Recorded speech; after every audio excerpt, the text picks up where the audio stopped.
Welcome to the 360 Teaching and Learning Podcast, an all-around look at student-centered education. I'm Laura Gellin. And I'm Adrian Pumphrey. And in this episode, we are delighted to be talking with Dennis Bisgaard, Park Tudor's new Interim Head of School for the 2022-23 year.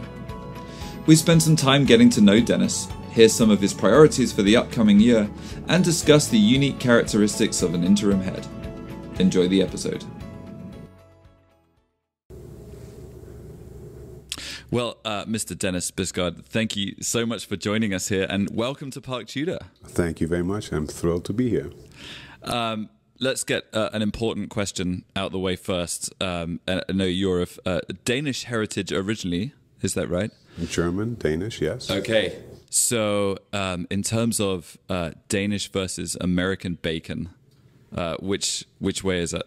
I would have to go with the American bacon. Okay. Yes, absolutely. Has that changed over time, or? I didn't eat a whole lot of bacon in Denmark, and I've had some good bacon here. Okay. What is the difference? What is Danish bacon? It's probably smaller and thinner, and you eat less of it. It is really good, though. It's really good. But if you really want something good, a Danish hot dog. Okay. Best hot dogs in the world. Good tip. When I land at the airport in Kastrup in Denmark, first thing I do, go to a hot dog stand. Okay. There it is. Okay, you heard it here first, folks. Well, welcome. We're really glad to have you with us. Excited for the upcoming year. So you're joining us as the interim head of school. That's correct. Yeah. In July, and that I think means different things to different people. And I just wondered, from your point of view, what is the difference with an interim head of school versus someone that will be here indefinitely? Sure. Yeah, no, good question. So an interim head of school obviously is only there for a short period of time, in this case, a school year.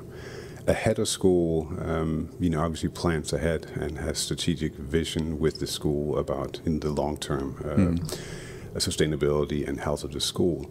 An interim is a bridge. So somebody leaves the school, and it can be for a number of different reasons that you decide to have an interim instead of having the next permanent head of school. So an interim head of school comes in with no emotional baggage and tries to bring out the very best in the school. Mm-hmm. Will ask a lot of questions. Will ask for rationale as to why things are done in a certain way. I think you can think of an interim head of school as an internal consultant almost, somebody who observes and who suggests, but who also wants to learn. And the whole idea is to get the school in the best possible shape for the next head of school. Mm-hmm. So there might be some things to fine-tune. There might be maybe in certain areas you turn up the volume, maybe in other areas you turn down the volume.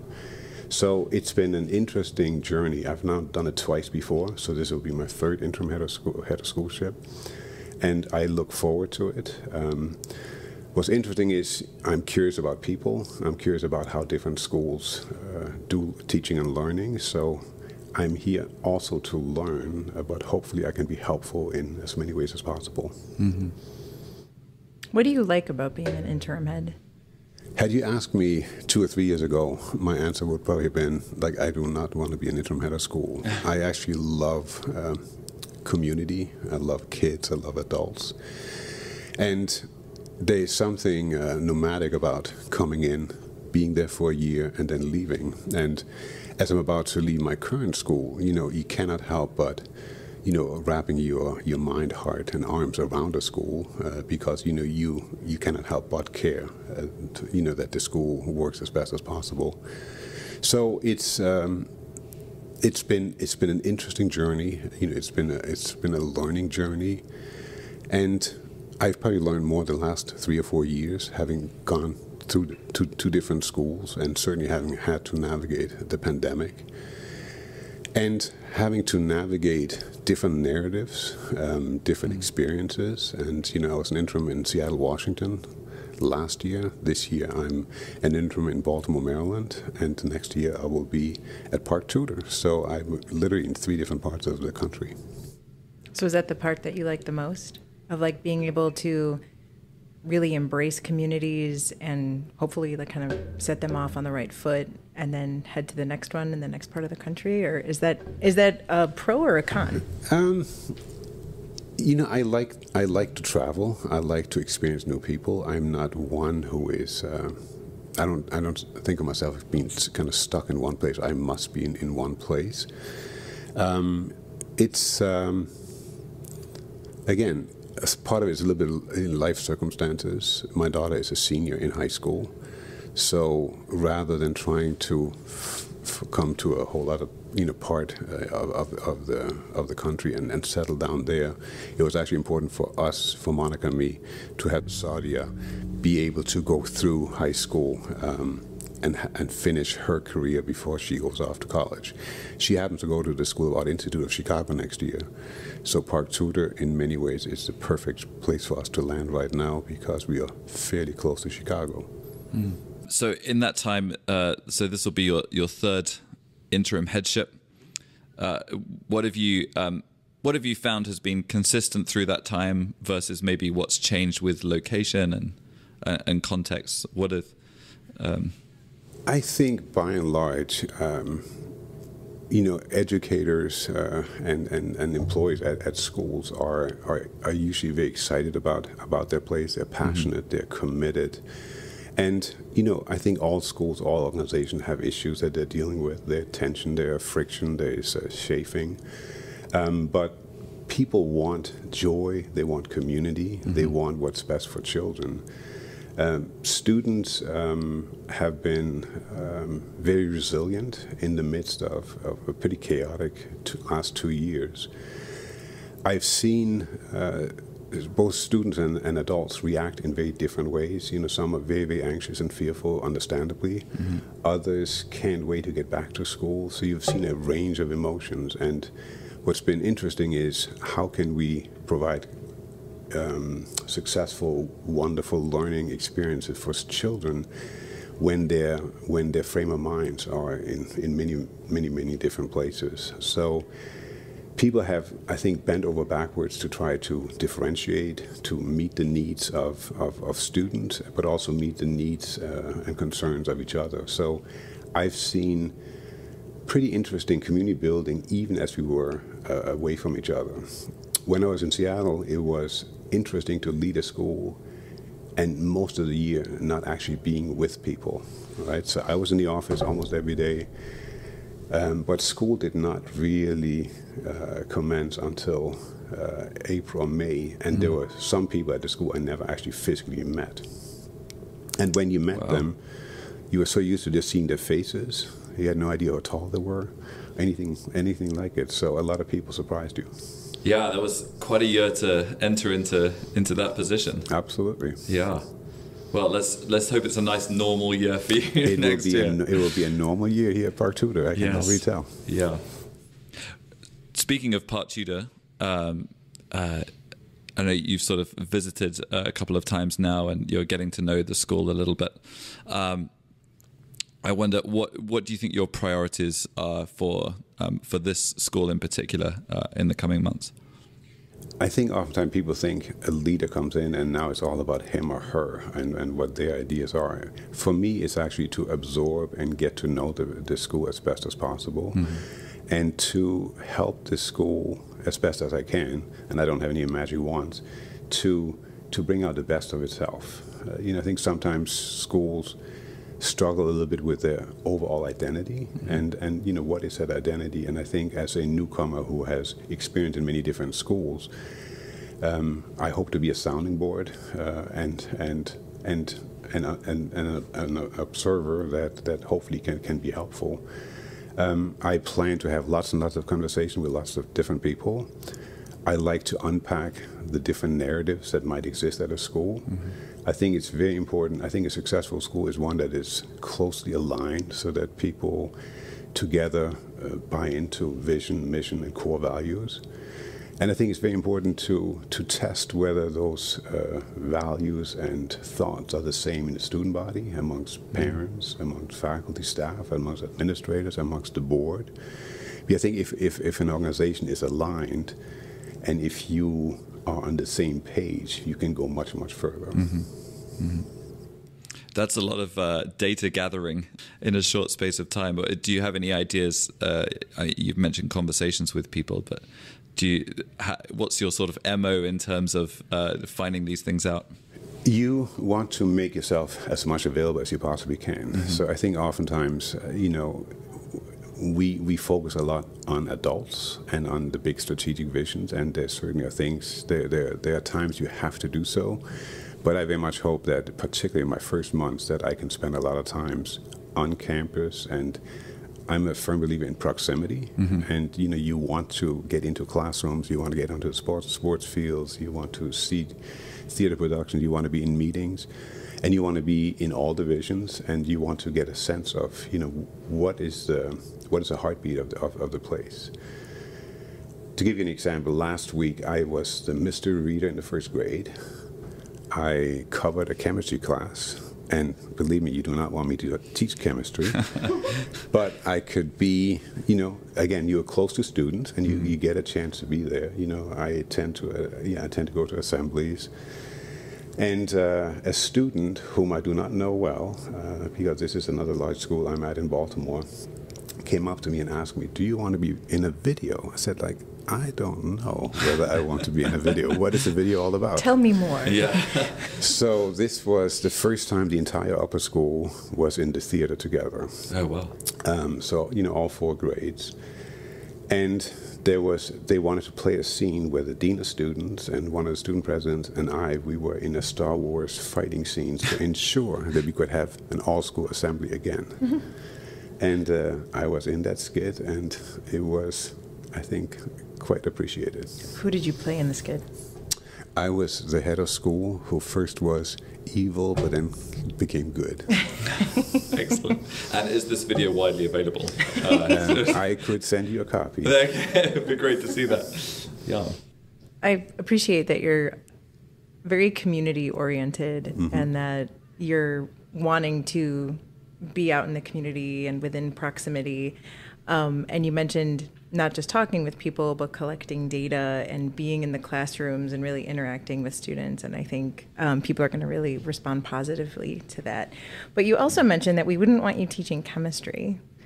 So what classroom are you hoping to come into? Well, my background is humanities.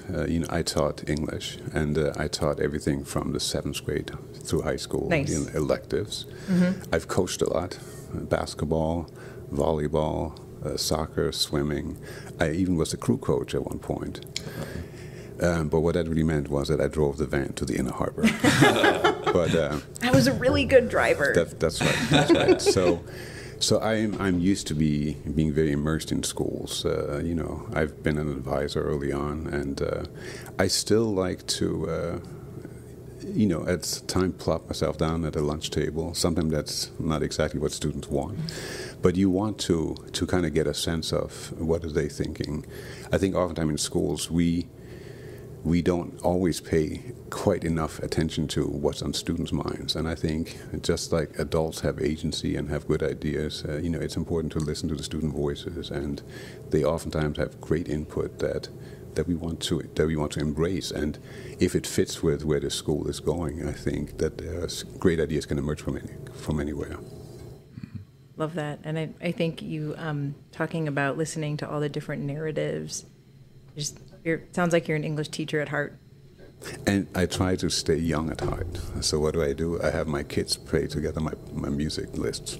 Nice. My playlists.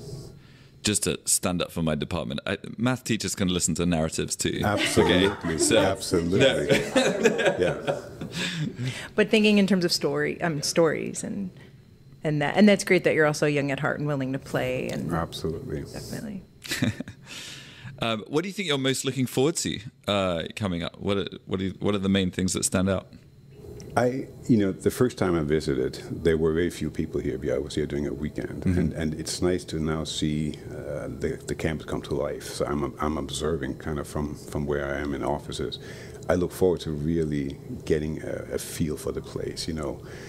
how it works on the playgrounds and on the sports fields and the tailgating parties. And I'm going to the concert tonight, the upper school concert. I really look forward to that. I think oftentimes we obviously think about our schools as rigorous academic institutions, which they are, but they are so much more. And I think the richness that a school like Park Tudor is able to produce, week after week, year after year.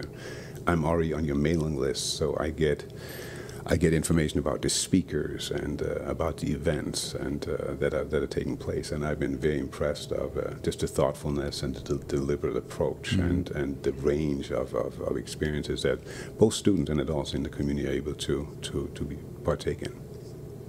And what about outside of the school context? What's just to get to know you a bit better, what sort of things are you into when you're not running a school? I like sports. I like to watch sports. I like the arts. My kids are both very artistic. I don't know what I said, that my daughter is going to School of Art Institute of Chicago. My son, he finished NYU, and he works as a music editor for a music streaming startup in New York City, and pays his own rent at this point, job, which is very nice. I have always been very active in athletics. Basketball was my main sport. Now I play far less basketball. I'm still grade 1 on nobody. I've run marathons, believe it or not. Although now that would not be pretty anymore. So I always try to find something I can do at a pretty intense level. So what I do right now is Bikram yoga, hot yoga. 90 minutes, 105 to 107 degrees, 26 awkward poses, and 2 breathing exercises. The beauty about it is success in the yoga studio when it's so hot is to just stay in the room. So even if you're just lying on a mat for 90 minutes, it would be success. I had one yoga instructor who actually helped me a great deal making it through those 90 minutes. And you breathe, you stay calm, and one point of focus. And that actually is beneficial in a whole lot of things that I do, whether it's work-related or not. And there are very few things that I don't spike. I'm usually pretty even-keeled, and the individual you meet is the individual you meet. But I felt that that particular exercise for me right now has been very, very helpful. And then what are you reading these days? What am I reading these days? There's a fellow from UPenn, who is Howard Stevenson, who talks about I forget the name of the title, but it's really about cultural competency and cultural competency on all kinds of different levels, and so I find that an interesting book. Unfortunately, I read far fewer novels. I used to read novels all the time, and that's something I want to try to get back into. So we're coming to the end of our discussion, but we thought we'd finish with a bit of a rapid fire round to get to know you a bit better. So let's start with soccer or football. Oh, that's tough. The Colts, and I have to say soccer. Sorry, I grew up with soccer. I'm a European. No, likewise. I would agree. Saturdays or Sundays? Definitely Saturdays. Because? Sunday comes afterwards. What about cats versus dogs? Dogs. What, do you have a dog? I do. We have a little Cavapoo. Her name is Blue, B-L-U. I grew up with larger dogs, but we have a little dog that I sometimes trip over, but it's a wonderful dog. I was going to say there's no right answers with these, but dogs was the right answer with that one, just for reference. We've had cats too. Okay. Coffee or tea? Coffee, although I didn't drink it until I was 19. I drank exclusively tea. When I drink tea, green tea. Okay. I didn't drink it until I started teaching.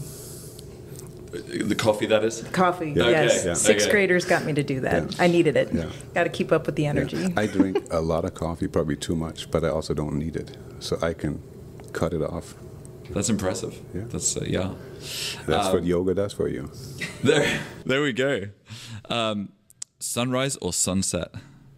Well, that's tough, but I would have to go with a sunrise. Does that mean you're more of a morning person versus the evening? Yeah, I wake up early in the morning, and when my kids were younger and I was at home, I got up early. If at times either the kids or my wife got up early and said, "What are you doing in my space? I have these 2 hours that are mine." Beach or mountain? Beach. Okay. That was the right answer. Yeah. I was in Seattle. For me, anyway. I was in Seattle last year, bought hiking boots, but still would prefer a beach. Any beaches in particular that are favorites of yours? Any beach that has a palm tree. Okay. Palm trees make me happy. Okay. Excellent. Favorite breakfast food? I usually don't eat breakfast, but I cook breakfast for everybody else in the family. What do you like to cook? My wife likes eggs, bacon, sardia, probably waffles or pancakes. And Nicholas, it depends on his mood of the day. But I'm a short order chef in the house. All right. And then last one, favorite band? Favorite band? Favorite band? That's a tricky one for anyone. It's a tricky one. It has to be a band, or could it be an individual? It can be an individual. Yeah, we're flexible. Okay, so I would have to say, if I could only have a few, I would probably go with Marvin Gaye and Sade. Oh, great choices. Great choices. Well, Dennis, thank you so much for joining us. We're really excited about you joining the school, and we look forward to the next few months. Thank you very much. I appreciate it. Thank you. Thank you both. Thank you for being here. Absolutely.